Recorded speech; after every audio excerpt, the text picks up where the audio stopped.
Supreme कोर्टाचा एक 2020चा एक ऑर्डर आहे, त्याच्यामध्ये स्पष्ट म्हटलेलं आहे की प्रत्येक पोलीस स्टेशनमध्ये सीसीटीव्ही कॅमेरा आणि ऑडिओ रेकॉर्डिंग हा कंपल्सरी आहे. टॉयलेट आणि बाथरूम सोडून इतर सर्व ठिकाणी ते कॅमेरा लावणं हा बंधनकारक आहे, असं सुप्रीम कोर्टाने त्यांचे ऑर्डर्स दिलेले आहेत.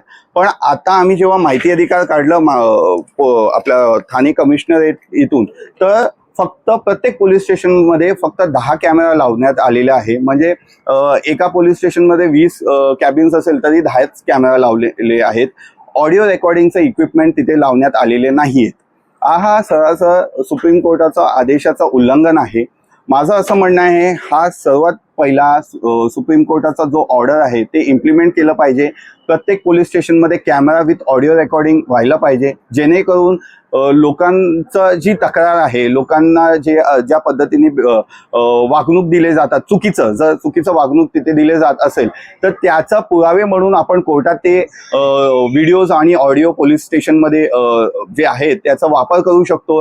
त्याच पद्धतीने समजा पोलीस स्टेशनमध्ये कोणी मंत्री किंवा इतर कोण गुंड धमकी देत असेल, पोलीस स्टेशनमध्ये त्यांना दबाव आणण्याकरता प्रयत्न करत असतील अधिकाऱ्यांवरती, ते सुद्धा आपण उजागर पोलिसांना करता येईल आणि त्यांच्या विरोधात ते कारवाईची मागणी करू शकतात, कारण ते पुरावे म्हणून सीसीटीव्ही कॅमेरा आणि ऑडिओ रेकॉर्डिंग ते करू शकतात. तर माझं एकच म्हणणं आहे की त्वरित या सगळ्या इम्प्लिमेंटेशन हायकोर्टाचा ऑर्डर आहे त्यांनी करावं. जर त्यांनी हे नाही केलं तर कंटेम्प्ट ऑफ कोर्ट म्हणून आम्ही कोर्टात जाणार आहे, हायकोर्टात. आणि त्याचा पहिला आम्ही लोकांना जनजागृती करण्याकरता हे काय अधिकार आहेत, कसे आहेत, हे लोकांपर्यंत पोहोचवत बसणार आहे पुढचा काही महिना, आणि नंतर आम्ही कोर्टात जाणार. आणि त्याच पद्धतीने आम्ही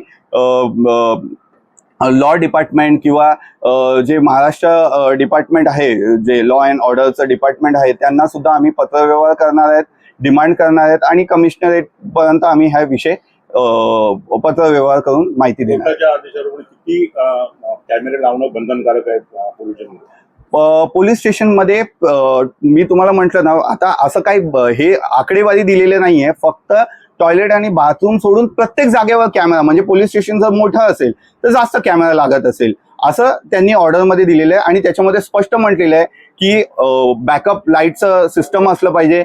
आणि त्याच पद्धतीने जर समजा त्यांनी असं सांगितलं की बाबा माझं कॅमेरा बंद होतं किंवा तिथे ऑडिओ रेकॉर्डिंग नाहीये, तर जो पोलीस अधिकारी आहे, इन्चार्ज आहे, त्याच्यावरती कारवाई होईल, असं पण ऑर्डर मध्ये सुप्रीम कोर्टाने म्हटलेलं आहे. आणि अनेकदा सांगितलं जातं की सुप्रीम कोर्टाचे जरी आदेश असले तरी बजेटचा प्रावधान नसल्यामुळे कॅमेरा बसवणं ही अशी कारण दिली जातात. हा, तर जर असं कारण जरी दिलं ना, तर त्याच्यामध्ये सुप्रीम कोर्टाने जर वारंवार त्यांना टाइम लिमिट आणि हे दिलेले आहेत. आणि हा 2020चा आहे, 2022 मध्ये पण त्यांनी एक्सटेन्शन दिलं होतं. पण आता जरी ते करत नसेल तर सुप्रीम कोर्टाने किंवा इतर हायकोर्टाने म्हटलेलं आहे की बाबा जो अधिकारी असेल ना तो रेस्पॉन्सिबल असेल.